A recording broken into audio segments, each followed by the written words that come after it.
Makanya Mbah Mun tuh kalau guyon itu lucu. Aku iku sakake ambek wong desa sing mlebu swarga. Saya dulu eskal mlebu swarga kok disakeni. Akhirnya beliau memberi penjelasan. Wong desa iku roe pakanan enak, iku mau kopi mbek uduk. Lah swarga iku mau nuruti sing dikarepno. Akhirnya semua mangan, ngopi, nguduk, ngopi, ora roh pakanan liyane iku ora roh. Nasi mandi yo ora roh, pizza yo ora roh apa-apa. Terus saya bilang, wah lah niku nak nganti selera tentang wanita cantik. Iku juga sederhana.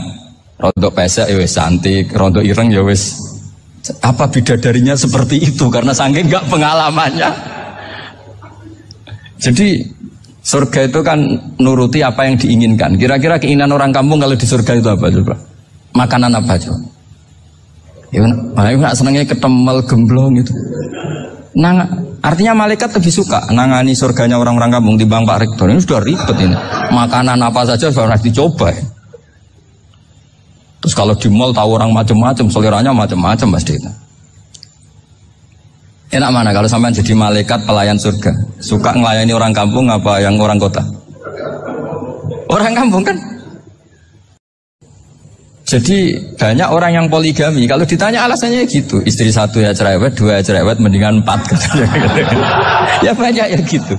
Tapi ada yang kebalikan, istri satu cerewet saja hampir jantungan, apalagi 4, tinggal matinya kan gitu. Itu semua yang menggerakkan itu kalimat. Kalimat itu satu pegangan. Banyak orang loh yang nggak ingin jadi rektor tuh banyak loh Pak Bejo. Jangan kira semua dosen ingin jadi rektor. Melihat rektor sibuk rapat mempertahankan reputasi Unisula terus sering pegang kepala. Ngapain repot-repot? Jadi tukang sapu aja dapat gaji, ngopi, rokokan selesai. Bodoh amat. Jadi rektor, mikir orang banyak. Banyak loh orang yang ingin jadi presiden tuh banyak. Karena ngopi nyaman, gak ada yang ganggu. Mau tidur sampai jam 9 siang juga gak ada yang ganggu. Sehingga mereka melihat pegawai negeri itu gak keren, orang kok diatur jam, disiplin.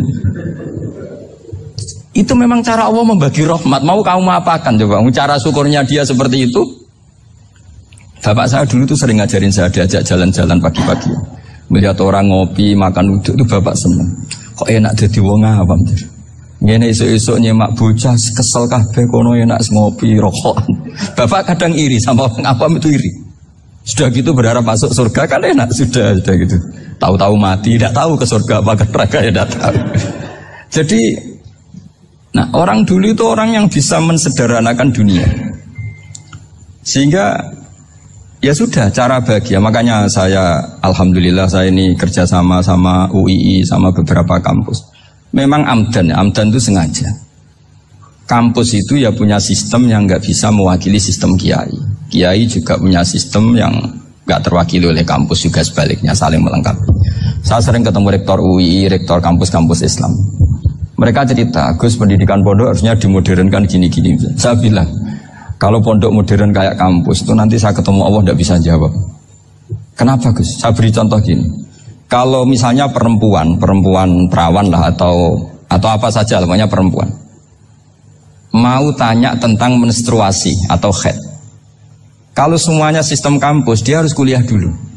Registrasi dulu, kuliah dulu, bayar dulu. Dan dapat jawabannya nunggu mata kuliah pas itu. Bandingkan kalau sistem pondok, saya tuh sering ke pasar sama anak saya dicegat sama ibu-ibu. Gus, anak saya ngalami gini-gini, keluar darah terus menerus, gak 6 hari tapi 1 bulan penuh. Itu hukumnya apa Gus ya? Nanti saya mau sowan ke jenengan. Nggak, ada usah sowan di sini aja. Ya sudah. Sebelum mengeluarkan darah yang rutin seperti itu biasanya haidnya berapa hari? 6 hari ya sudah ikut yang 6 hari, yang lainnya istighatsah. Ngoten tok Gus ya udah ya. Begitu terus di masalah udhiyah. Ya coba kalau semuanya pakai sistem kampus, daftar dulu, bayar dulu. Jadi ini nggak ada jawabannya, nunggu mata kuliah itu. Baru dapat jawaban, itu biasa nggak sholat bertahun-tahun karena belum ada jawaban tentang itu. Nah itu kalau misalnya orang mati. Tahunya cara memulasara jenazah itu nunggu kuliah dulu, pas mata pelajaran itu dulu, baru menangani orang mati. Berarti orang mati itu tergeledak semua. Tapi kalau kiai kan enggak. Kesini orang mati terbakar, kalau dimandiin malah badannya copot-copot, itu gimana hukumnya? Ini ada orang mati Gus Kendat, ini disolati apa enggak? Ada orang mati Oplosan ya kan. Itu disolatin enggak? Saya sering ditanya gitu. Gak usah registrasi Pak Rektor. Gak usah registrasi, gak usah daftar, gak usah seminar. Makanya kalau orang kampus wani kiai itu ya kualat tenan gitu. Karena ini yang on time ya. Tapi pondok seperti saya ya ikrar seikrar-ikrarnya. Pentingnya kampus karena melatih efisiensi waktu, disiplin, tata kelola manajemen sehingga kita ya hormat. Tapi tadi kita harus saling melengkapi sehingga saya tunjukkan ke publik bahwa saya hormat sekali sama polisi, sama tentara. Coba kita bisa apa ngadepi bandar narkoba kalau tidak polisi? Bisa apa coba menjaga NKRI kalau nggak tentara? Begitu juga ya sudahlah kita memang fa'inayadawahi ma'al jamaah, kita berkah itu kalau bersama-sama. Tidak bisa kita sendiri. Nah lalu orang kayak saya itu ya beberapa kali sebetulnya saya itu ditawanin jadi doktor honoris causa apa-apa. Kekhawatiran saya satu Pak Bejo, takut pas gak punya uang. Itu dokter gak ada duit kan gak pantas gitu.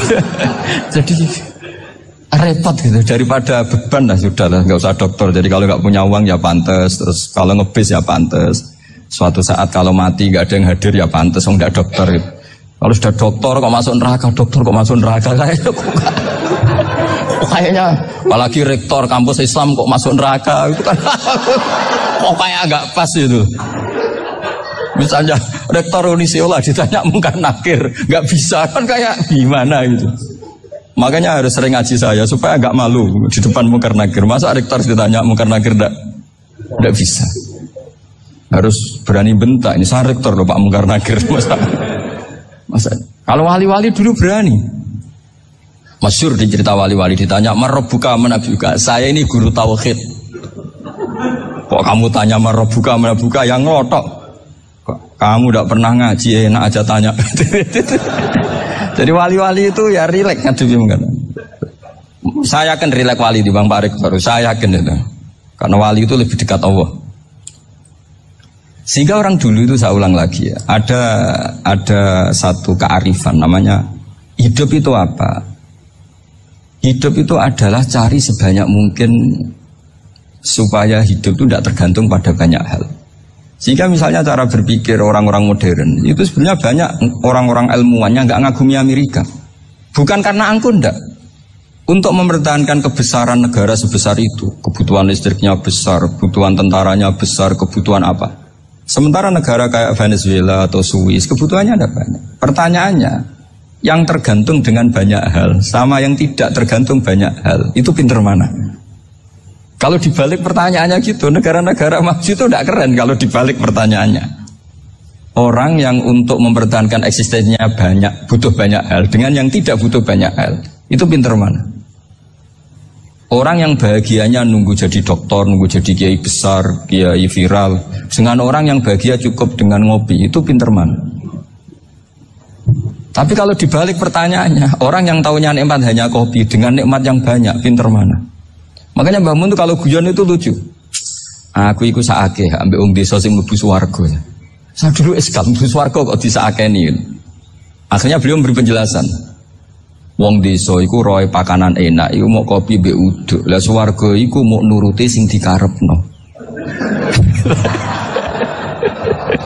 Akhirnya semua mangan ngopi nguduk ngopi ora roh pakanan liyane ku ora roh.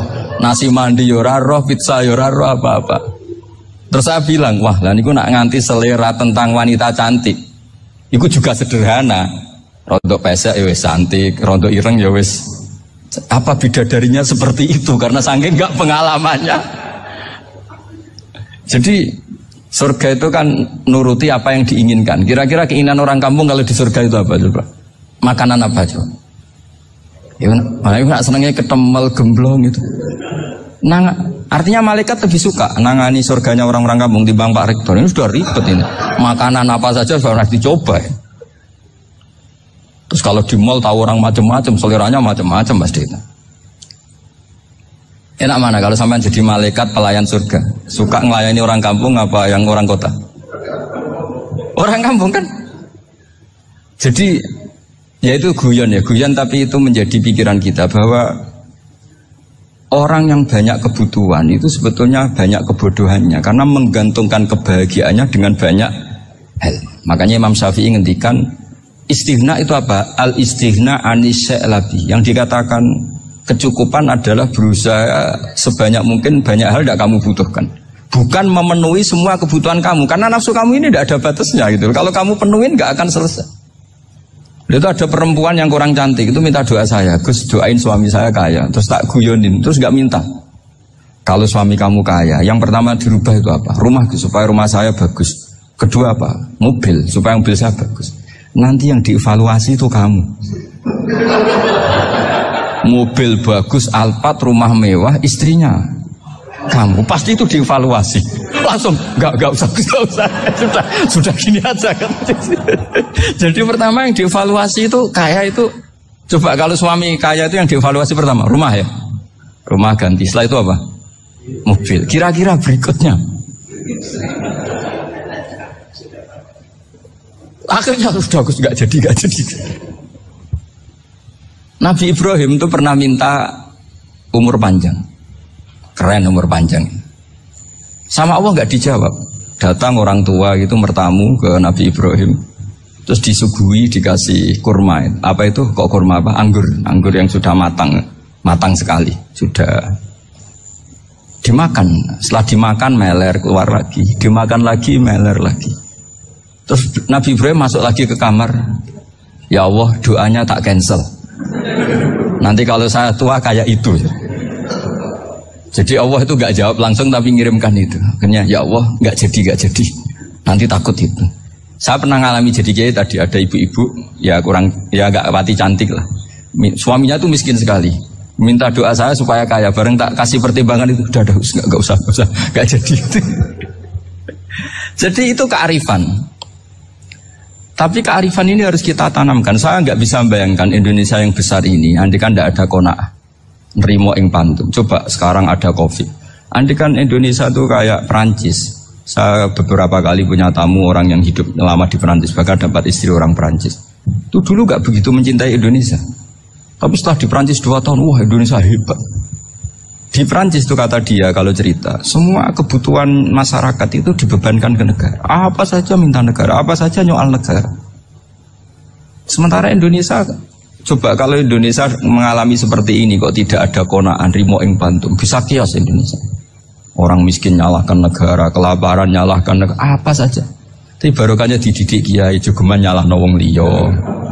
Surip romo ing pandum, diame. Sampai gak ngerti kalau Covid. Banyak tuh orang-orang kampung itu, orang lugu-lugu itu. Mbah niki saking Covid, salam ning Covid, muga-muga umure panjang. Dikira Covid itu nama orang yang ahli sosial itu. Mbah niki dana saking Covid. Matur nuwun sampekno salamku, muga-muga umur panjang. Bingung kan yang nganterin ini. Ini gimana yang mau menjelaskan? Memang nggak paham. Ribet kan. Tapi saya pastikan bahwa dengan keadaan seperti ini kita bahagia, kita stabil, itu jelas barokahnya kalimat tadi, moto tadi atau pegangan hidup tadi. Makanya disebut al-ibarat qutun li'ailatil mustami'in, bahwa redaksi atau kata-kata atau pegangan atau filosofi hidup, apalah namanya itu adalah penyemangat. Penyemangat. Karena kata-kata ini memang luar biasa. Ketika sahabat perang demi kebenaran, zaman itu ya pasti benar karena yang dibela Nabi. Dulu itu kan enak zaman Nabi, yang dibela mesti benarnya, musuhnya mesti salahnya. Sehingga dulu itu memang harus tegas. Kalau sekarang mau tegas gimana? Yang kamu bela tidak mesti benar, musuhnya tidak mesti salah. Ribet kan kalau misalnya saya tukaran sama Pak Rektor, kamu mau bela mana kan bingung. Saya tidak mesti benar, saya tidak Nabi. Pak Rektor apalagi nggak mesti benar lagi kan? Ribet kan? Jadi kalau kita mau perang sekarang itu mau pede gimana? Enggak. Makanya banyak ulama sekarang tuh mau tegas tuh nggak berani karena ya banyak hal yang abu-abu lah wilayahnya. Misalnya pilihan presiden atau pilihan bupati, pilihan menteri. Kamu mati-matian bela itu, yang kamu bela tidak mesti benar, musuh kamu tidak mesti salah. Misalnya pilihan bupati, wah ini kabupaten ini baik kalau bupatinya ini, yang satu bilang ini, terus tim suksesnya kamu tanya, kamu yakin? Ya enggak juga. Lah kenapa semangat? Kan saya botohnya, paling alasannya ya itu aja. Bukan yang lain. Beda dengan zaman Nabi. Nabinya mesti benar, Abu Jahalnya mesti salah. Kan enak, aturan mainnya jelas. Singkat cerita, dalam perang itu banyak sahabat yang ngalami luka, ngalami apa gitu. Kemudian curhat ke Nabi. Ya Nabi, gara-gara derekkan jenengan, ngikuti jenengan, saya harus ngalami seperti ini, seperti ini. Ngiranya orang itu diapresiasi sama Allah keluarnya. Ternyata sama Allah gak diapresiasi. Malah diturunkan ayat in takunu ta'lamuna fa innahum ya'lamuna kama ta'lamun wa tarjuna minallah ma'ala yarjun. Kalau kamu sakit karena perang, orang-orang kafir itu ya sakit. Itu saja berani padahal demi kekafiran. Wa tarjuna minallah ma'ala yarjun. Padahal kamu punya nilai lebih, yaitu berharap kepada Allah yang mereka tidak punya. Saya jadi kiai itu ya kadang mangkel. Karena yang benci ya benci, yang seneng itu ngel-ngel loh kayak Pak Bejo. Jadi semuanya ribet. Nah iya, yang benci ya ganggu, yang seneng ya ganggu, tambah nemen. Seribet. Tapi kalau sudah ingat bandar narkoba, mereka berhadapan dengan polisi, kadang ditembak karena kesalahannya terlalu fatal. Antar persaingan mereka juga bisa tembak-tembakan karena merebut pasar narkoba. Itu saja mereka berani. Kok kita yang jadi kiai kadang dicium tangannya, dihormati gak berani, hanya takut apa ya, musibah-musibah kecil lah, atau problem-problem kecil. Nah iya, kalau kita bandingannya gitu. Kalau kamu mau tahajud kedinginan, itu masih nanti dihisab Allah itu gitu. Maling ayam itu keluar malam-malam, hanya dapat ayam. Itu gak takut dingin. Ya gak takut digebuki masa. Kamu mau tahajud saja takut dingin. Makanya nanti hisabnya orang soleh itu nanti dijajarkan orang dolim. Terus diperbandingkan. Wah itu habis kamu kalau itu. Jadi misalnya Unisola mau rapat, tapi ini malam, kalau malam dingin nanti sama masuk angin. Anak-anak pang di perapatan aja berani kamu. Kalau sudah perbandingannya gitu tuh ribet kita nanti. Makanya itu kalimat itu moto atau filosofi hidup. Sehingga diulang lagi nasihat itu. Iyam saskum korhun fakodu masal koma korhum mislu. Kalau kamu kena luka, orang-orang yang nggak benar juga akan kena luka. Itu aja berani demi ketidakbenaran. Masa kamu demi kebenaran nggak berani? Akhirnya orang itu, ya itu kalimat, itu heroik.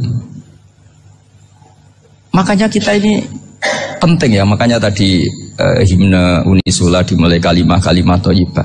Karena kalimat ini yang menjaga kita, kalimat ini. Misalnya tentang Tuhan. Kenapa orang Islam imannya kokoh seperti ini, termasuk yang sudah hidup di Amerika, di Australia, di mana-mana. Itu ya barokahnya ajaran atau barokahnya kalimah. Saya sebut kalimah saya pakai bahasa santri. Karena la ilaha illallah itu dalam tradisi santri disebut kalimatu haqqin alaiha nahya wa alaiha namut wa alaiha nub'ats. Ada yang riwayat wa biha nub'ats insyaallah taala minal aminin. Kenapa mereka di mana-mana meskipun sekolah di Amerika, di Australia, bahkan di Uni Soviet tetap mukmin? Itu barokahnya ajaran yang benar. Allah itu siapa? Tuhan. Tuhan itu sifat dasarnya apa? Awal. Dia harus wujud awal sebelum makhluk yang lain. Sehingga ketika ada negara yang maju, yang tertib, manajemennya tertib, masyarakatnya makmur, tapi punya Tuhan yang tidak seperti itu, tidak awal, itu sudah gak nyaman. Karena ndaklah keren Tuhan saya, karena Tuhan saya itu al-awwal, zat yang pertama. Tuhan saya keren lah, zat yang gak mati. Tuhan yang gak mati, yang gak pernah mengalami kematian. Sehingga tontonan atau yang dilihat kenikmatan-kenikmatan yang lain ini tidak mengubah dia pendirian tentang Tuhan. Karena mantapnya satu kalimat tadi, bahwa Tuhan itu ya harus satu, harus awal, harus tidak mati, tidak rusak, tidak mengalami apa-apa yang membahayakan. Sehingga ketika ditawarin Tuhan yang lain, meskipun menjanjikan secara finansial atau kemakmuran, mereka gak tertarik. Itu coba, itu barokahnya makmur apa barokahnya ajaran? Barokahnya ajaran. Sering negara Islam itu kalah makmur dengan mereka, tapi barokahnya ajaran ini tetap apa? Tetap Islam. Makanya Nabi Ibrahim, Nabi yang sukses bikin waja'alaha kalimatam baqiyatan fi aqibi. Sehingga kita ini bukti sama orang tua misalnya. Itu ya karena ajaran. Suwargamu itu karek wong tuamu. Nak wong tuamu ridho, Allah ridho. Nak ora ridho, Allah ora ridho. Ridho fi ridhol walidain wa sakhatu wa sukhtu fi sakhatil.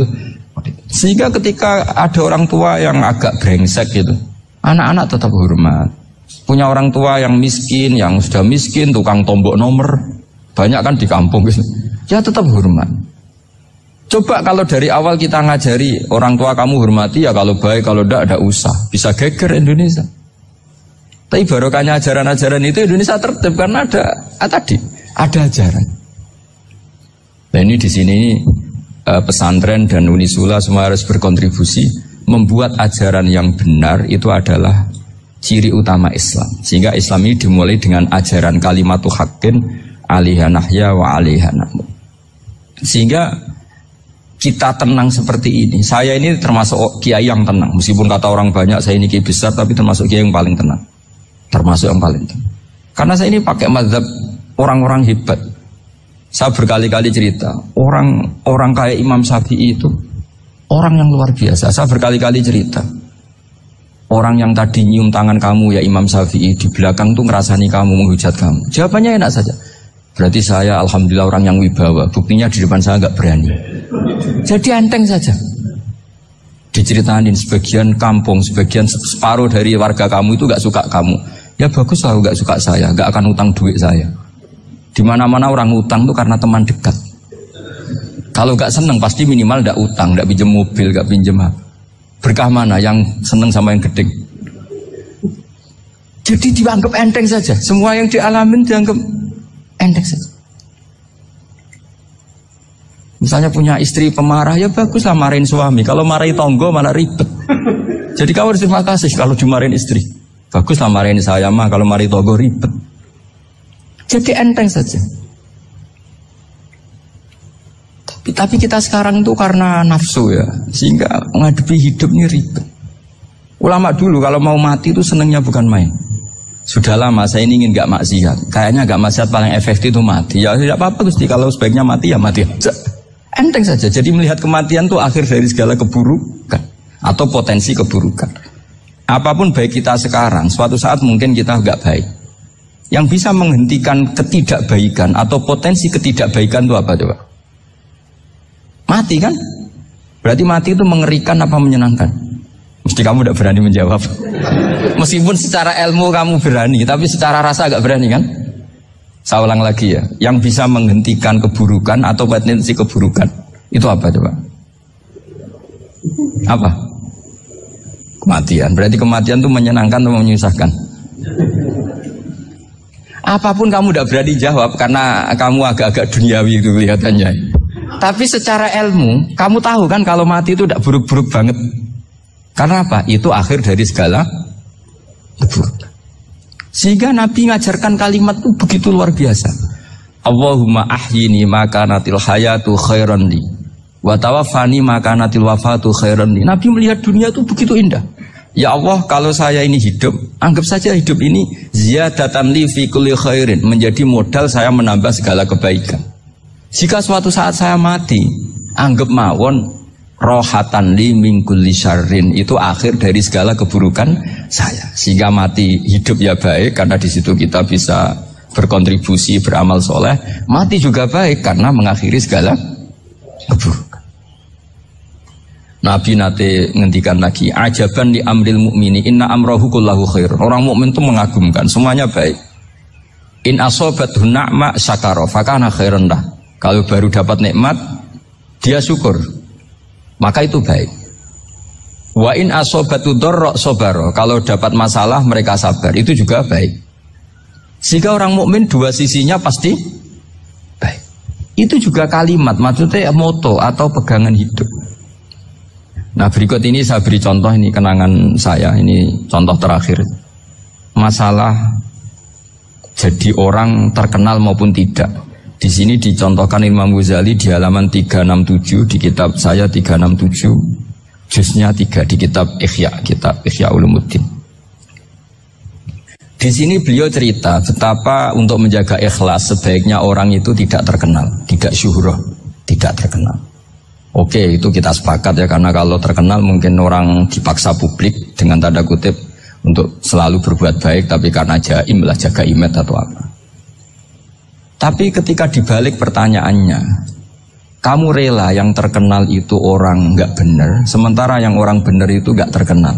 Lalu masyarakat tahunya yang tidak benar. Kalau pertanyaannya dibalik itu, orang baik wajib terkenal enggak? Kalau pertanyaannya dibalik seperti itu. Dokter yang benar tidak terkenal, yang malpraktek terkenal. Kamu ingin kondisi seperti itu? Gak ingin kan? Kampus yang bagus gak terkenal, kampus yang bagus gak terkenal, yang gak bagus. Nah, artinya apa? Gara-gara olah kata, olah pikiran, ini logika jadi rubah. Lagi-lagi apa? Jawaban itu ada di kata-kata sebetulnya. Makanya bab-bab seperti ini tidak usahlah kita berdebat, berpolemik. Sebaiknya orang itu humul, menutup diri. Apa sebaiknya orang terkenal itu nggak perlu seperti itu. Sudah terserah Tuhan saja. Makanya saya mulai dulu ngaji sampai sekarang itu ya tidak punya punya ikon tertentu atau punya website tertentu, enggak. Sudah terserah pangeran. Sudah saya juga tidak sok suci materialistik atau enggak, ya tidak mikir saya. Bukan apa-apa ya, karena saya ini kiai, jadi biasa urusannya sama Allah, tidak sama makhluk. Jadi pusing kalau sama sarah-sarahnya makhluk itu pusing. Meskipun rektor kalau nasihati saya pasti tidak saya terima, itu tetap makhluk, itu sudah ada ngefek kalau saya itu sudah ada itu. Bukan karena saya sombong, ya memang makhluk betul gitu, bukan cuma nasibnya bejo aja, tapi makhluk tetap makhluk.